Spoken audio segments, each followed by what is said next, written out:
A book that should be on every couple's often read list is The Five Love Languages: How to Express Heart-Filled Commitment to Your Mate by Gary Chapman. It proposes that people express and receive love in 5 distinct ways. Understanding these languages can improve communication and strengthen relationships. If I'm speaking my love language to my wife or my family, but they understand love by a different language, then they may not be feeling loved by me at all. A short description of these love languages are words of affirmation. This language uses spoken and written words to express love, appreciation, and encouragement. People who prefer this love language feel most loved when they hear compliments, I love you, or genuine praise. Acts of service. For these individuals, actions speak louder than words. They feel loved when their partner does helpful things for them, like run an errand, doing chores, or making them a meal without being asked. Receiving gifts. This love language is not about materialism. It's about the thoughtfulness and effort behind a gift. A person who values this language feels loved when they receive a tangible symbol of affection, whether it is a carefully chosen present or small souvenir. Quality time. This is about giving a partner your undivided attention. Those who prefer this language feel most loved when they can have focused one-on-one time together, whether it's through a date night, a long conversation, or shared activity without distractions. Physical touch. This love language uses physical contact to communicate love. It can be as simple as holding hands, a hug, a gentle pat on the back, or cuddling on the couch. For these people, physical closeness is a powerful way to feel connected. Do you know your love language? How is it that you feel and show love? Has your love language changed over time? As someone who focuses on financial literacy, making wise choices with finances, which love language do you think I struggle understanding and expressing the most?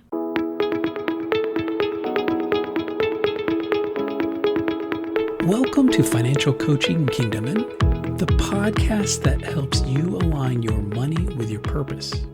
I'm your host, John. We've all felt the weight of financial stress, the sleepless nights, the silent disagreements with our spouse, the feeling that we're just not in control. But what if there's a better way? What if managing your money was less about math and more about peace of mind? On this podcast, we'll explore a different kind of financial freedom. It's not just about what you earn or what you owe. It's about the emotional clarity that comes from being on the same page with your spouse, the spiritual strength you gain from worshiping God with your finances, and the deep satisfaction of knowing you're building a lasting legacy for your family. Every week, we'll cut through the noise to bring you simple, powerful truths that will help you move from financial chaos to confidence. If you're ready to find clarity, grow in unity, and live with purpose, you're in the right place. Let's get started.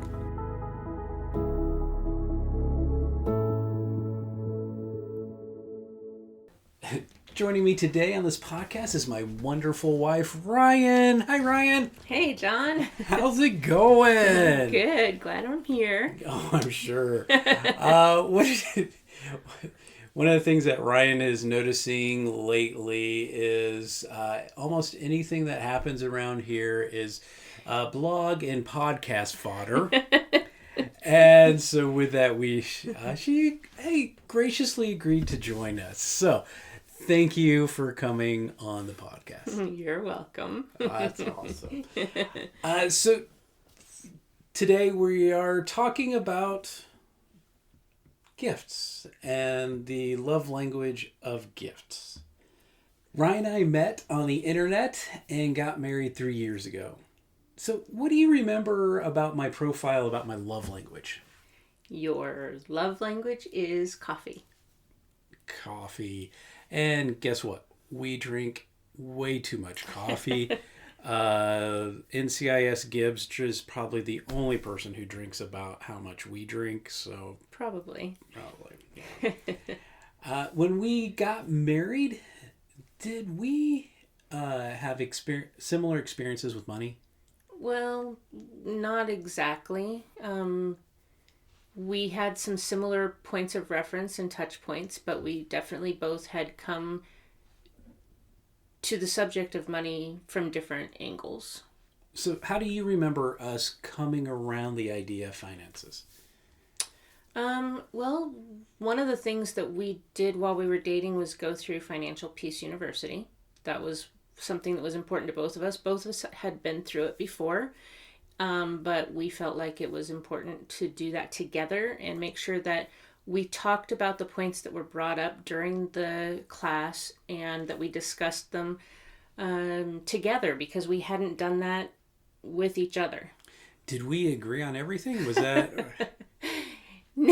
No. But I don't think that our differences were astronomical.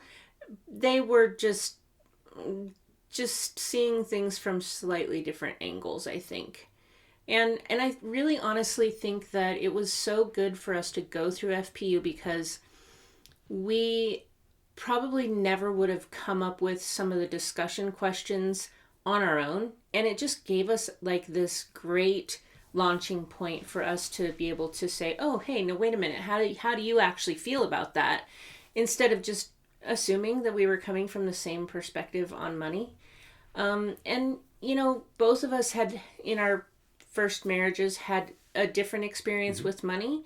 Yep. And so it was really good for the two of us to be united and be on the same page when we started our marriage, so that those things that we both had in our past didn't come into, or the good parts did come into what we wanted. So that blended family where we're not only trying to mesh what your parents and my parents did, but we're also meshing what our parents did plus also what we did with our spouses. Exactly. And could we learn from what we did in the past and do it better? And were there things that were great nuggets that we wanted to bring forward and use this marriage to strengthen it, you know? Right. And some things we learned that worked well previously, and we learned some of the things that didn't work all that great previously, and we tried to help put those together and create a unified front, and we try to talk a bit openly about finances. On a monthly basis, we're putting our budgets together, having those date nights and having the budget meetings and stuff. Well, and for me, I think it's interesting because whereas we could put on a calendar and say, this is our monthly meeting and we're going to talk about finances, you and I have approached finances in our marriage that it's no different than talking about who's picking up so-and-so to take them to such and such. It's just part of our daily life. It's something we talk about every single day now, and it's not like it's something scary or something that we have to be hesitating about. Are you saying that we're talking about money every day in that, hey, we've got to get that budget done? Or what do you mean by that? Oh, no. I mean, we will talk to each other about, where in the budget is this going to come from if we do this? Okay, right. Is this something we can do? Okay. Because that has always been the common ground that we have made, a foundation for us, is we never say no to each other if one of us says, can we do this? It's always, well, let's visit the finances and let's visit the budget. And if we're going to do this, where's it going to come from? And that has made it so safe to come to each other and say, okay, is there a way we can do this? Is this something we budgeted for? Or is there a place where this will fit into what we've budgeted? Or is this just something that we need to wait on? And so, yeah, those are daily conversations, I think. So have we ever gone over budget in a category? Yes. Yeah. Yes, we have. Yeah, we have. And what the process was with that is usually what? How have we done that? Well, a lot of times we take it out of our personal money, our personal spending money. Yeah. So whoa, you have personal spending money? Absolutely. And I have personal spending money? I think my wise husband once said we would kill each other if we didn't have personal spending money. I don't think I said kill each other, but anyway, yeah. So it's good to have a spending money that I get to do whatever I want to. Right. So when I go to Walmart and all of a sudden there's a pack of M&Ms in the bag, it's okay or actually, let's be real, it's because I'm going to get coffee. That's truthfully what's happening. So we've been talking about love languages and Gary Chapman's book, The 5 Love Languages. What is your love language? Or have you read that book? Oh, I've read that book multiple times, and I've read 5 Love Languages of Children. Oh. And so, yeah, it's a great book. It's a great reread, revisit, refresh book that everyone should have. Mm-hmm. And my primary love language, and it's actually kind of funny to say this, but to this day, my primary love language, when I tell people, makes me feel vulnerable. Okay. But my primary love language is gifts. Okay. Both giving gifts to show love and receiving gifts to feel loved.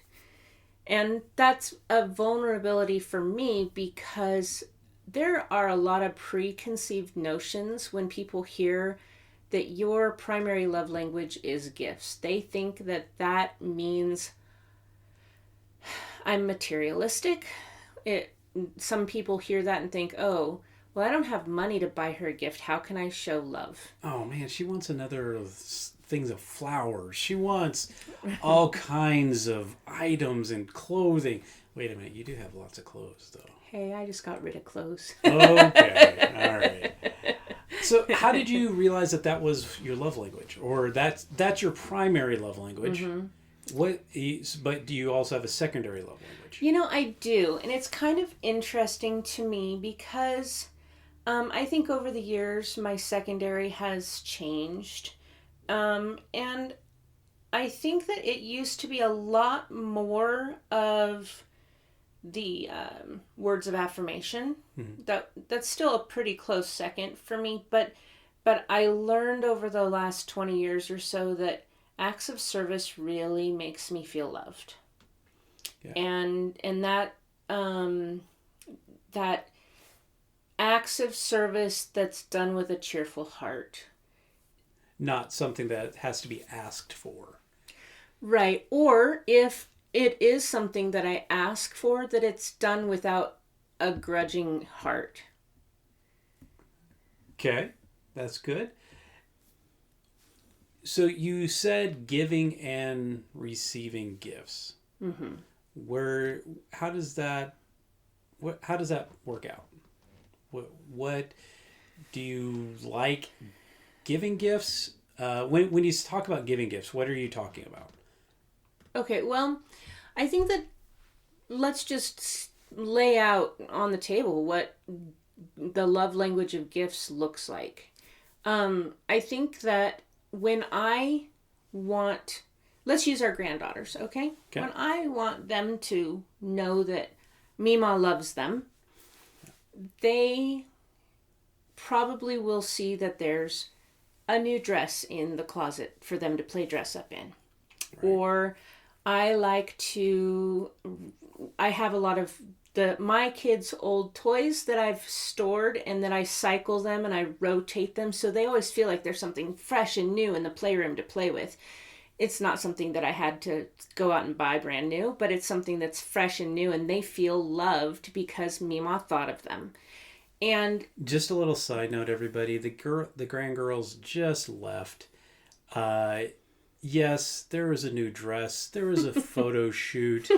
And Ryan had a blast with them. So, and doing that with them, spending that time with them, them wanting to come to our house and play dress up. They they actually will say, can we go and have pictures taken today?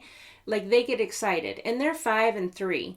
They're excited that I want to spend that time with them, and I want to play dress up, and I want to have a tea party, and I want to do those things with them. But for me, that is a gift, because I got it. I mean, there's so many things that are inclusive in that. I got to spend time with them, which maybe that one of them feels loved by quality time. Mm-hmm. I'm telling them how smart they are. I'm telling them what great mermaids they make. I'm telling them what great kitties they look like. I mean, these are the things they're into. And those words of affirmation make them feel loved. And I want my grandkids to know that we love them. You know, and then I take pictures and I share those with the family. And while that's a digital thing that doesn't cost me anything, that's valuable to those people that I give the pictures to. It's a gift to them, and it didn't cost me anything. I mean, I could get a coupon and go print them out at, a local photo place and give them a physical gift as well. But I can just give them a whole album of the 330 pictures I took today. Right. Just a couple. In an hour. And they will, honestly, that's a great gift to give to somebody. And so those are an example of how you like to give gifts. Mm-hmm. How do you like to receive gifts? For me, gifts is not about how much you spent. It's how much you thought. And I can remember going window shopping with a person that I used to spend time with, who would look in the windows and say, oh, I bet you'd like that. I bet you'd like that. I bet that's something that you would like. And, you spend enough time with your friends. They know you. They know if you're into a certain Disney character, or they know that if you're into a certain color scheme, or they know that you're into something that you collect. And so if someone's out window shopping and they see something that I collect and they think, oh, even if they take a picture of it and they send me that picture, that's a great gift, because I know that they just thought of me. And so for me, it doesn't even have to be something tangible. It can be something that they give me with a photo. But also, I think maybe more meaningful to me is a handmade gift. Something that someone took a time out of their day to make for me, because they were thinking of me and they thought that it would make me feel happy and loved. I have a friend who has an amazing skill of making t-shirts with vinyl, and she makes some of my favorite t-shirts have been gifts from her, that she took the time because she knew that I would feel loved. Right. So just basically an item, whether it's handmade or whether purchased, mm-hmm. that just shows that that somebody else is thinking of you and caring about you. Is that right? And even more extreme, like when it comes to somebody purchasing something for me, my friends know that I collect Starbucks mugs. And I have one of my best friends just recently went on a trip to Japan, and she came home with a Starbucks cup for me from Japan. Now, the chances of me ever going to Japan and getting that coffee cup for myself are slim to none. But she brought that back because she went there and she thought of me all the way on the other side of the world. Right. She thought of me and she brought that gift back to me. And I mean, it wouldn't have mattered if it had been $5 or if she'd been able to get it thrift at the store in Japan. Right. But the fact that she thought of me and brought that back for my collection was completely amazing to me. Okay. Earlier you mentioned that you feel vulnerable when you talk about gifts being your love language. How do you feel vulnerable? Do people make you feel bad about that? Yeah, for sure. I mean, I've had people in the past who have made me feel like, oh yeah, you're just out to make me go broke. You just want all the money spent on you. Those are exaggerations those words were not specifically said, but that concept of me just wanting people to spend all the money that they have. Maybe they have a small budget on gifts and they think I want to have them spend it all on me. No, that is not the case. But it does make me feel vulnerable because so many people have this misconception that it has to do with money. And it just doesn't. For me, gifts come in so many different forms that it doesn't have to cost money. It has to cost thought. Thought. Okay. So just that idea of here's a note, here's a poem, here's something that just says, I was thinking of you and I love you. Right. I mean, for example, I know that you keep index cards in your desk. And if you took a pair of scissors and an index card and you cut some petals and taped it together and made a flower out of those index cards, I would absolutely be thrilled by that. Because you thought of me and you took the time to make something for me and you gave it to me because you thought it would make me feel happy. Right. And that is totally a gift. It's maybe a one step up from when the granddaughters pick the dandelions out of our yard and bring them to me. Which maybe that's even better because then we don't have dandelions in the yard too. We take the girls on a walk and they'll go and pick flowers around the neighborhood. So gratefully we don't let them get too far into people's lawns. So, no. But that's great. And you mentioned budgeting in gifts. Mm-hmm. Do we budget for gifts? How do we do that? How have we done that in the past? We have always budgeted a little bit in our monthly budget for gifts. And this is one of those places where we really had to talk because gifts is not your primary love language. Right. And you and I really had to come to a place where what can we do that you could justify in our budget without it being something exorbitant? Right. And so yeah, we do that, but that's one of our piggy banks in our budget. So anything that doesn't get spent from last month will roll over to this month, and we do that every single month. And that budget doesn't just cover Christmas. That's birthdays. That's any gift that comes along, and we have a lot of we have a party. I'm not saying it's weekly, but there's a lot of celebration of life that happens here.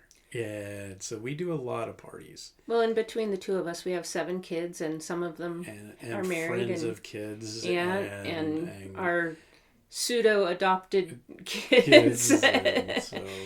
So we do a lot of parties, and we do a lot of gift giving.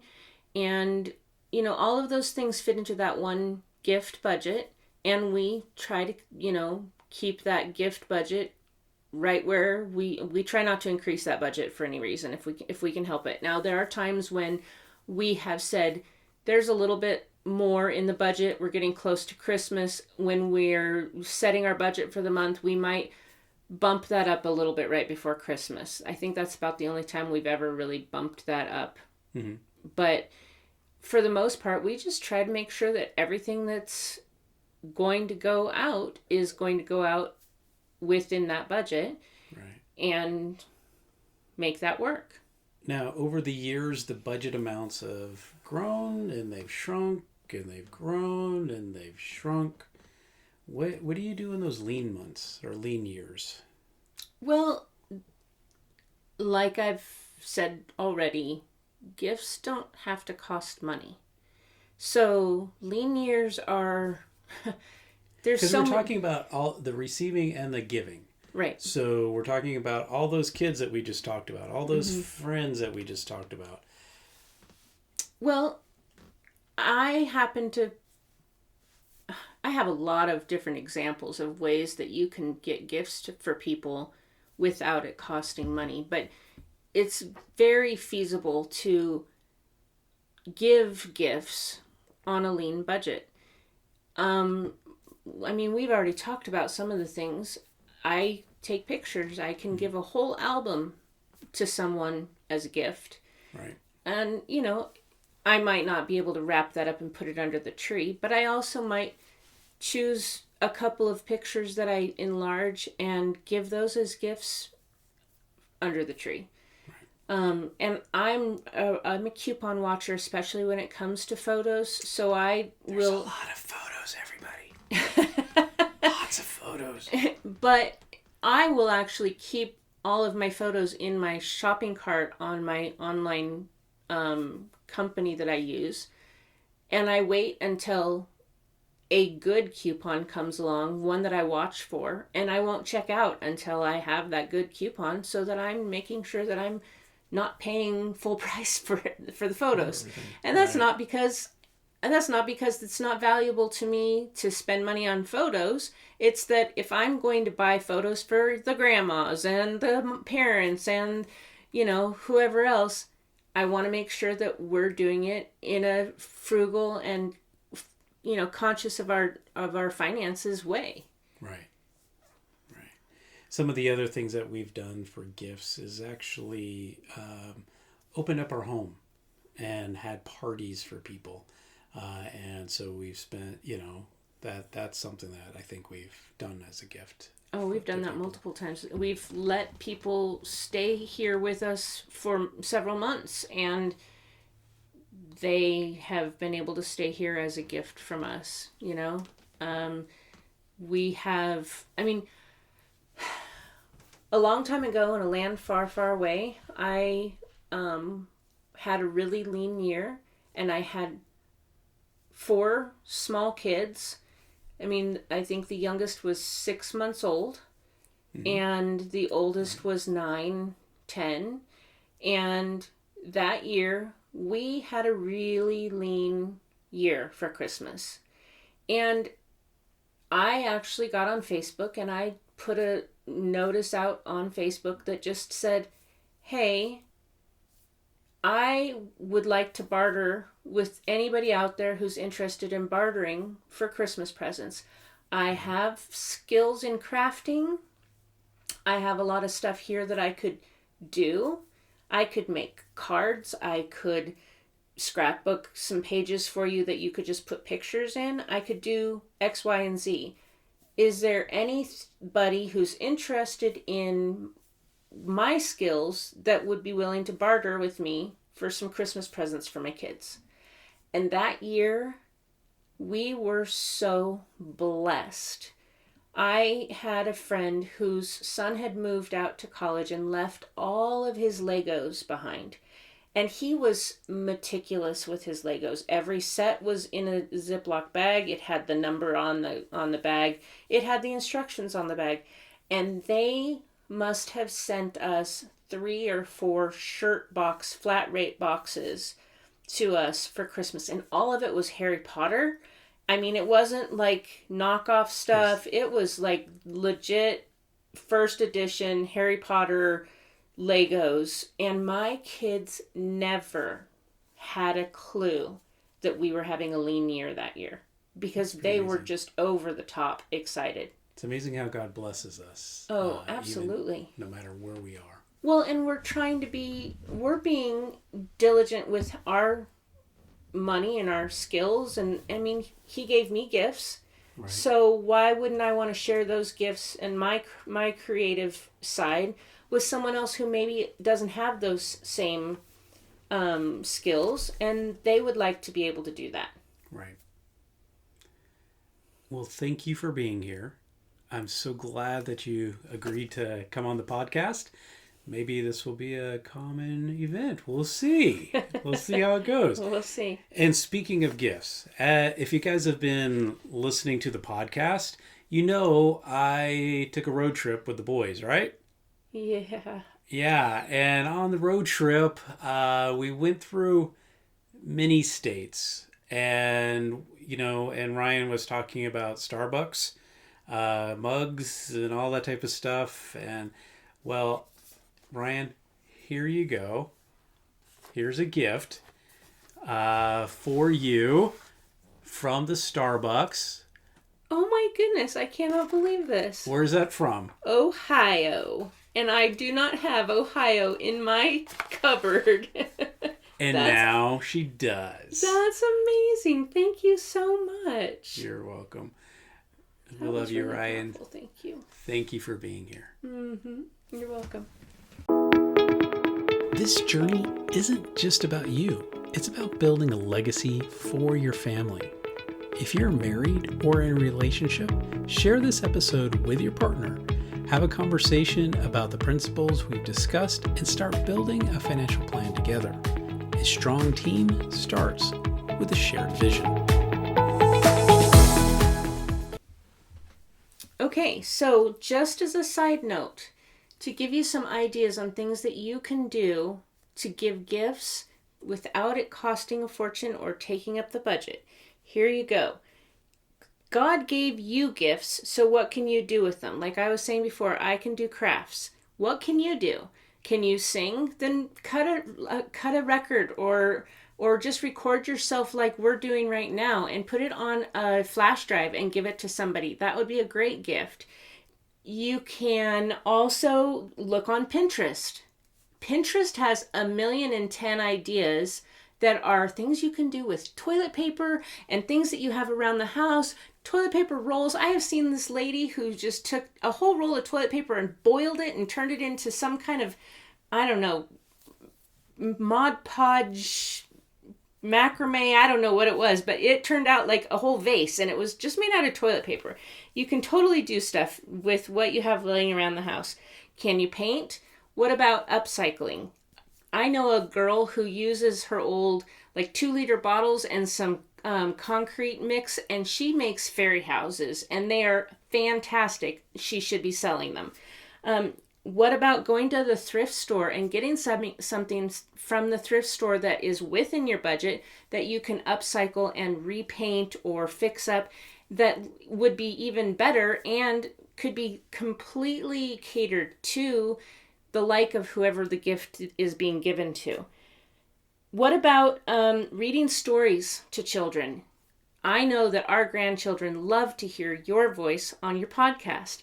You could read bedtime stories to them and put it on a flash drive that they could listen to, and that would be a gift to them.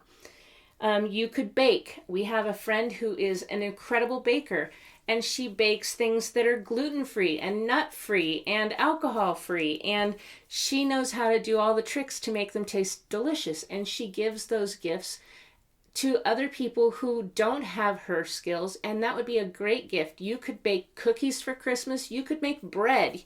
There's so many things. So just think about the gifts that God has given you and figure out a way to make that into a gift that you can give to someone else.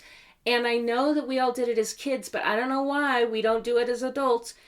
Seriously, make coupons for people. Give people coupons for things that you know that they like. And I have friends who just want to spend time together. Give them a coupon for an hour of your time that they can cash in when they need to have time with you. So those are some of the ideas that I can think of. Thank you for being here with me today. Your support means so much. If you have thoughts on this topic, I'd love to hear them. Leave a comment or a review wherever you listen to podcasts. Don't forget to hit the subscribe button so you never miss an episode. And if you know a friend, a family member, or a coworker who needs to hear this, send it their way. Let's keep building this community together. And God bless.